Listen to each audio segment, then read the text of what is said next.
don't want to know. And so then the road manager came later on and told us that we were going home that morning. You were kidding. So we went home.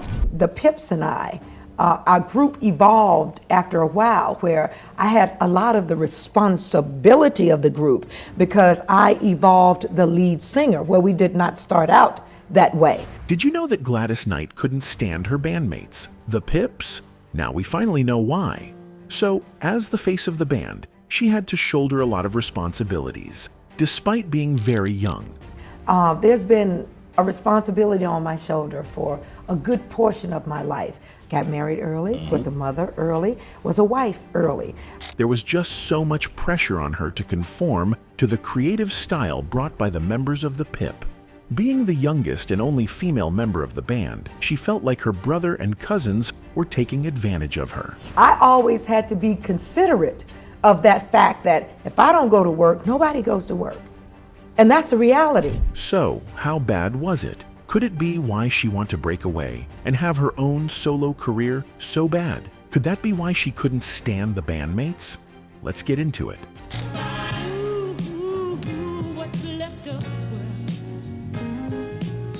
Gladys Knight and the Pips were a music group from Atlanta, Georgia. They sang R&B, soul, and funk songs. They started in the early 1950s and stayed popular for more than 30 years. The group began on September 4th, 1952, at Bubba Knight's birthday party. Gladys, Bubba, their sister Brenda, and cousins William and Eleanor Guest started singing when their record player broke. Gladys's mother, Elizabeth Knight, told them to form a group.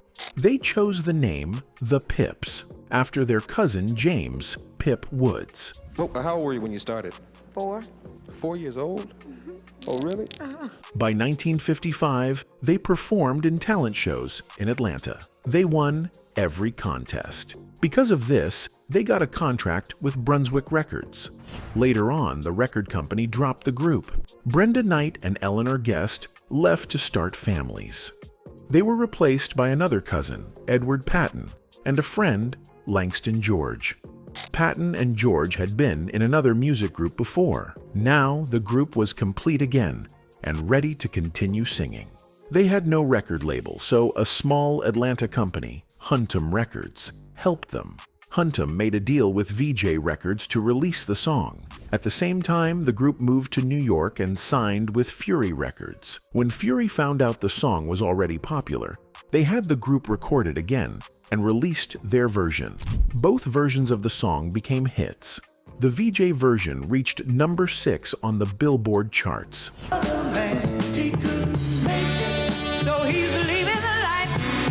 Over time, Knight wanted more control over her music. She wanted the freedom to make her own choices. But this caused problems within the group. In a 2017 interview, she talked about how she decided to leave. She told her brother, "I have to go." After years with the group, she felt it was time for a change. Everyone grows in different ways.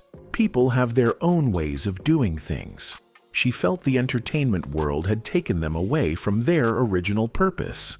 They started with a strong dedication to music, but things had changed. She also had a family to think about. Unlike others in the group, she did not have a partner to help her. It was just her raising her children. She remembered taking care of babies while also performing on stage. She had to ask people to hold her babies while she worked. That was something her group members never had to experience. It was a big struggle. She realized she had to do what was best for her and her children. She wanted to see what she could do on her own. She told her brother about her decision, but he did not take it well. He was upset because he knew the group would never be the same again. Well, I'm not going out because I don't need to work this month. I'm going to stay home with my kids who need me to be here for PTA. Her decision was not easy. She knew leaving the group meant stepping into the unknown. She felt scared about performing alone. Being part of a group gave her support, but standing alone on stage was different. Still, she believed she had to take the risk. She told herself that making mistakes was part of the journey. In the beginning, things might not go well, but that is how people learn. She wanted to encourage others to follow their dreams, even if they were afraid. Mistakes help build confidence. Each time you try, you get better. Eventually, people will support you, and that will push you forward. When she left, she faced new challenges. She had to prove herself as a solo artist. Some people doubted her. They wondered if she could succeed without the group. But she believed in herself. She worked hard and kept going. It was not easy, but she learned to trust her own voice. She made her own decisions about her music. She felt free to express herself in ways she could not before. At first, there were struggles. The music industry is tough. When you are part of a group, you share the pressure, but as a solo artist, all the responsibility is on you. She had to learn new things. She had to manage her career, choose her songs, and make decisions that would affect her future. It was a lot to handle, but she took it one step at a time. Later, Gladys rejoined the Pips, and they signed with a record label in New York called Max Records. Around that time, a man named Newman became their musical director. The group also worked with Maurice King and Charlie Pops Atkins. King had known them since their early days when they traveled to Detroit. These mentors helped them improve their music and performances. In 1964, they had a hit song called Giving Up, which was written by Van McCoy. It's hard to do. This song made it to the top 40. They also recorded many other songs, including Lovers Always Forgive, Lovers always forgive. There Will Never Be Another Love, There will never be. I know there will never be another love. Either Way I Lose, The way I lose. and Maybe Maybe Baby.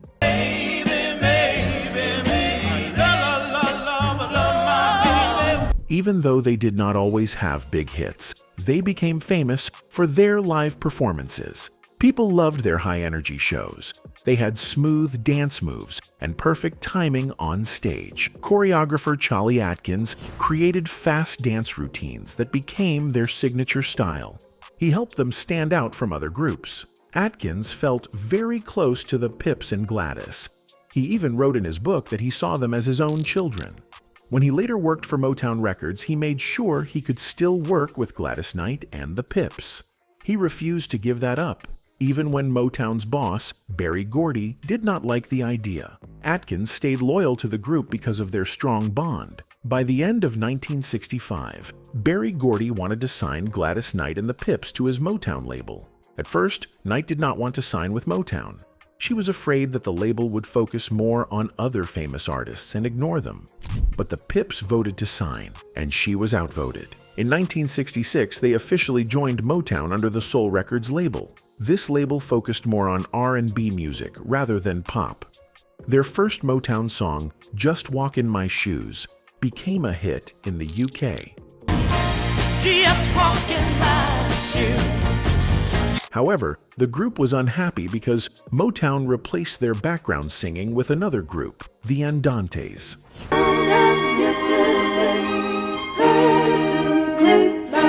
The Pips were known for their strong harmonies, and they did not like that someone else was singing over them. After that, they demanded that the Andantes never sing on their records again. Unlike many Motown artists, they did not perform often in the label's reviews. One of their rare performances was during a Christmas show at the Fox Theater in Detroit, which was recorded for an album. Their next song, Take Me in Your Arms and Love Me, also did well in the UK. Here I am, take me in your arms and love me. Gladys Knight later spoke about how she and the Pips were not treated as an important act at Motown. She said Motown gave all the big hit songs to Diana Ross, and the Supremes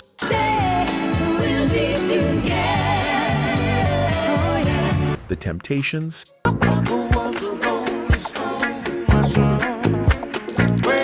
and Marvin Gaye.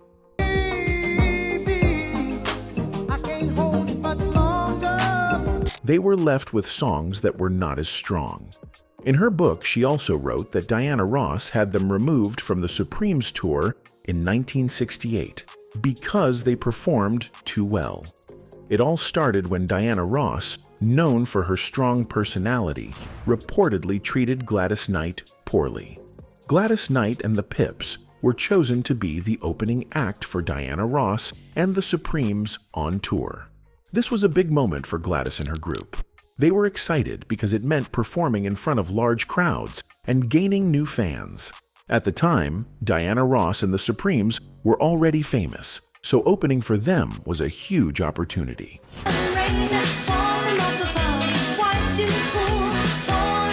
We all were dressing in one dressing room. Me, the Pips, and the band, and everybody.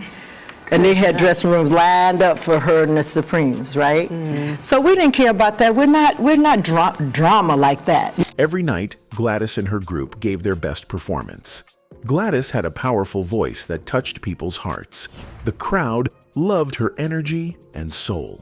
They cheered loudly after each song, sometimes even louder than they did for Diana Ross. The audience's excitement made the show even better, but not everyone was happy about it. According to Gladys Knight's memoir, Diana Ross started feeling uncomfortable. As the main star, she expected to get the most attention. But every night, Gladys and her group received huge applause, and this did not sit well with Diana. She felt that the opening act was taking too much of the spotlight. This was not how things were supposed to go. The headliner, which was Diana, was supposed to be the main attraction, but it seemed like the crowd was more excited about Gladys. Gladys later shared that Diana Ross had her removed from the tour. Diana did not want to share the spotlight, and she had enough power to make changes. This was disappointing for Gladys. She loved performing, and she didn't think she did anything wrong. She was simply doing her job, singing and entertaining the audience. But in the music business, things did not always go the way they should. And by the time we came off the stage, our little road manager came back and said, "Mr. Gordy would like to speak to you." Berry Gordy, the man in charge of Motown, later spoke to Gladys about the situation. He told her that she was making things hard for his act, which meant Diana Ross and the Supremes. Gordy was proud of Gladys and her group because they were doing an amazing job. But he also needed to keep Diana Ross happy because she was one of Motown's biggest stars.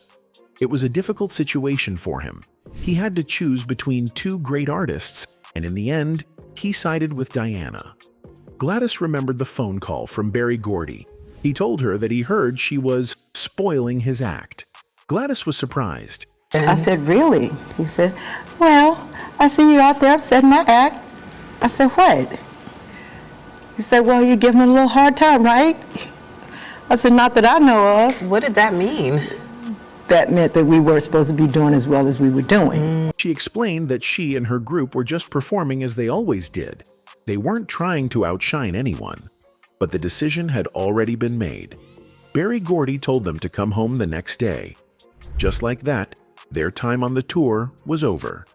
Gladys and her group packed their bags and left. And so then the road manager came later on and told us that we were going home that morning. You were kidding. So we went home.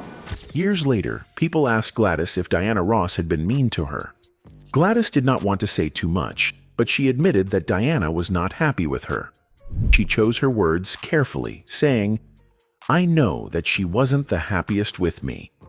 She didn't want to start more trouble, but it was clear that she felt Diana did not treat her with kindness.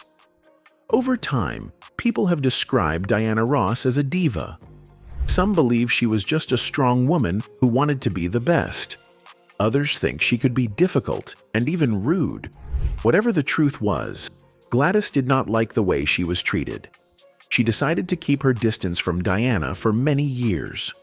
In interviews, she explained that their issue was not about jealousy. It was about respect.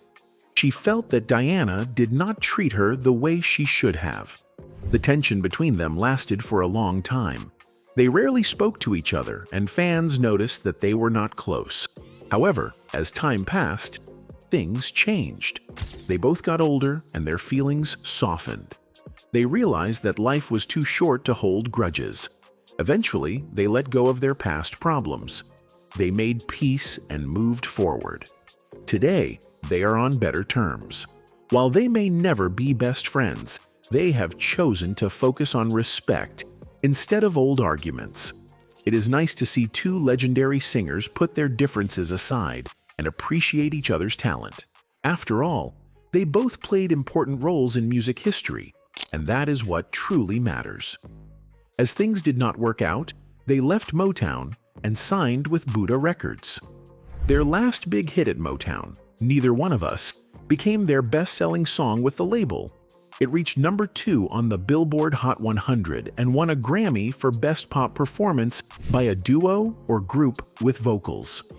In the late 1970s and early 1980s, the music group Gladys Knight and the Pips started to lose some of their big success. Their songs were not as popular as before, but they didn't stop. In 1987, they made one last album together called All Our Love.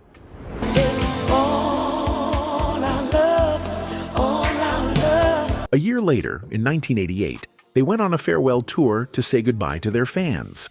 After the tour ended, the Pips decided to retire. Gladys Knight then started her solo career and began singing on her own. Before that, in 1980, the group had signed a new deal with Columbia Records. They worked again with their old friends from Motown, Ashford, and Simpson. Together, they made an album called About Love. It had songs like Taste of Bitter Love,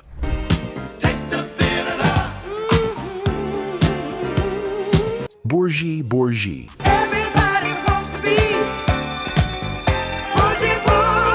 and Landlord.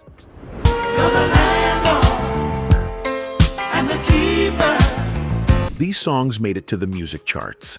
In 1981, they worked with Ashford and Simpson again to make another album called Touch.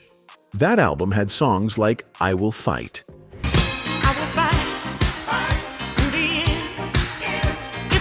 and a cover of I Will Survive. Oh, no, not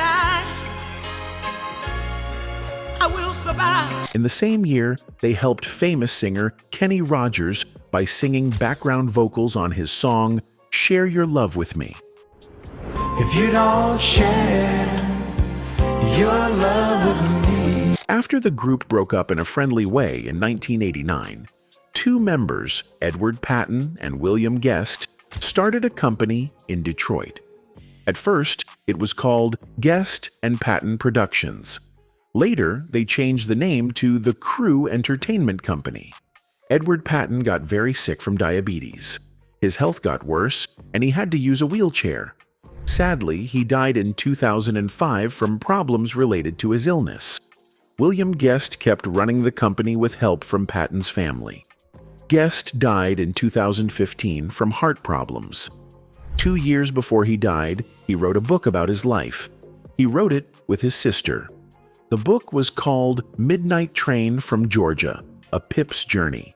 In 2007, Bubba Knight and William Guest, along with Neil Taff, a background singer for Gladys Knight, were in a funny Geico TV commercial. Bubba Knight also continued to help his sister Gladys with her music career. He worked as her tour manager and sometimes even sang with her on stage during shows. Gladys Knight kept singing after the group ended.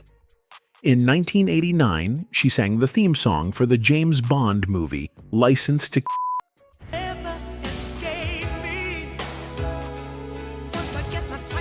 The song became very popular in the United Kingdom. In 1991, she made an album called Good Woman.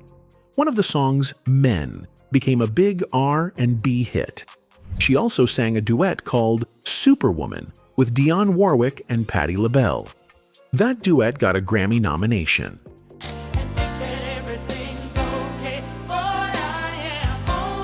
In 1994, she made another album called Just For You. It had songs like I Don't Want to Know and a cover of Boyz II Men's End of the Road. Well, I don't want to know. That album sold very well and went gold. The group received many awards. In 1996, they were put into the Rock and Roll Hall of Fame.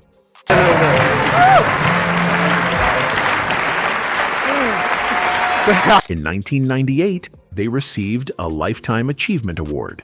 In 2001, they were added to the Vocal Group Hall of Fame. In 2006, they joined the Apollo Theater Hall of Fame.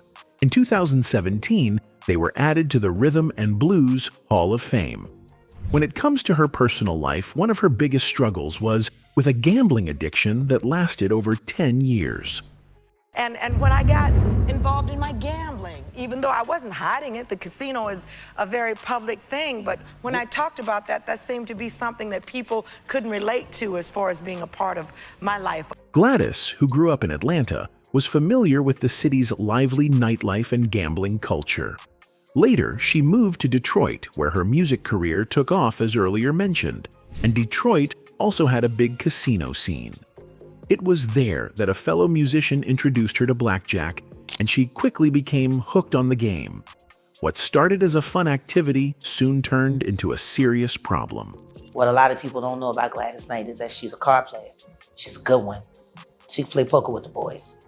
Her, Anita Baker, they mean with them cards. As her addiction grew, Gladys found herself spending more time in casinos than anywhere else. In her 1997 autobiography, she described the casino as a place where she felt safe. The pit bosses and dealers became like family to her, and she felt protected in that environment. At first, the special treatment she received in the casino made her feel good, like she was important. But over time, her gambling started to control her life. Gladys began to lose a lot of money at the tables, playing games like blackjack and baccarat. She would spend all her money at the casino, chasing wins that rarely came. When she finally realized how much money she was losing, she knew things had to change. It wasn't just about the money, it was also about her time. By this point, Gladys was a mother, and she was spending more time in casinos than with her children. One morning in the 1980s, after a long night at the casino, Gladys woke up late and realized she had forgotten to take her son to school. This moment hit her hard. It opened her eyes to the fact that gambling was affecting her family. She also remembered times when she had lost huge amounts of money, $45,000 or even $60,000 in one night. Feeling lost and desperate, Gladys knew she couldn't continue this way. She decided to get help and started attending Gamblers Anonymous meetings. These meetings helped her break free from her addiction, allowing her to focus again on her family and her music career. There's been a responsibility on my shoulder for a good portion of my life. Got married early, was a mother early, was a wife early. Gladys went through many painful and difficult times in her life. She faced struggles from a very young age. When she was just 15 years old, she went through a terrifying experience at home. Someone tried to hurt her, but she managed to escape. This event stayed with her for the rest of her life and changed the way she saw the world. It was a scary moment that no young girl should have to face. And we kind of grew together, and he did have that music right here and right here. When Gladys was 16, she found out she was pregnant. She decided to marry her high school boyfriend, James "Jimmy" Newman. He was also a musician from Atlanta, and they both had dreams of a happy future together. In 1960, they started their new life as husband and wife, hoping to build a strong family. But things did not go as planned. While she was traveling for her music career, Gladys suffered a miscarriage. Losing her first baby was heartbreaking for her. She had been excited to become a mother, but suddenly, that dream was taken away. Later, she and Jimmy had a son, James Gaston Newman. They were happy to be parents, and Gladys tried her best to balance her music career with raising her child. But life was not easy. When Gladys was around 20 years old, her marriage started to fall apart. Jimmy developed a serious drug problem. This made life very hard for Gladys and their son. His addiction changed him, and he was no longer the person she had fallen in love with. His struggles became worse, and one day, he left them behind. Gladys had to raise their son alone. A few years later, Jimmy passed away, which was another painful loss for her. As if all of this was not enough, Gladys faced another terrible event. When Shanga was just 3 years old, he was kidnapped. This was every mother's worst fear. She did everything she could to bring her son back safely. She even spent around $1 million in the process. Her strong love and determination as a mother helped her through this nightmare.